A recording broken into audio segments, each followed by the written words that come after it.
Pop সম্রাট Michael জ্যাকসনের জীবনের রহস্যময় গল্প এবার পর্দায় ফুটে উঠতে চলেছে। হলিউড পরিচালক অ্যান্টনি ফুকো পরিচালিত বায়োপিক মাইকেলের টিজার 2 দিন আগে প্রকাশিত হয়েছে।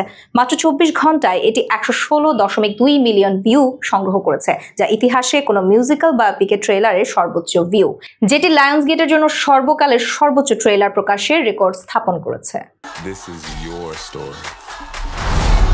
ছবিতে মাইকেল জ্যাকসনের চরিত্রে অভিনয় করেছেন তার ভাতিজা জাফর জ্যাকসন। প্রকাশিত টিজারে দেখা যায় জাফর নিখুঁতভাবে মাইকেলের বিখ্যাত মুনওয়াক নাচ এবং থ্রিলার যুগের পারফরমেন্সে আত্মপ্রকাশ করেছেন। সিনেমায় তারকা ভরা কাস্টে রয়েছেন মাইলস টেইলর, আইনজীবী জন ব্রাঙ্কা, কোলম্যান ডোমিঙ্গো, পিতা জো জ্যাকসন, ক্যাট গ্রাহাম, ডায়ানা রস, নিয়া লং, মাইকেলের মা ক্যাথরিন জ্যাকসন, লরা হ্যারিয়া সহ আরও অনেকে।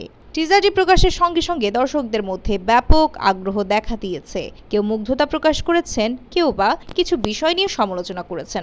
আগামী সপ্তাহ থেকে এই ট্রেলার বড় পর্দাতেও প্রদর্শিত হবে।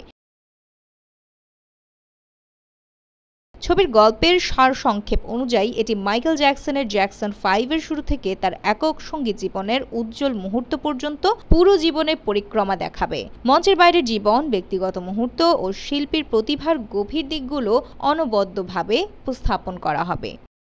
প্রয়াত গায়কের মা ক্যাথরিন জ্যাকসন জানিয়েছেন, জাফর আমার ছেলের সঙ্গে দেখতে প্রায় একই রকম, তাই তাকে পর্দায় দেখলে আমার ছেলে মনে পড়বে। আমাদের পরিবারের বিনোদনের ধারা এগিয়ে নেওয়ার দায়িত্ব জাফরের উপরও থাকবে। মাইকেল সিনেমাটি বিশ্বব্যাপী মুক্তি পাবে আগামী 24 এপ্রিল 2026 সালে।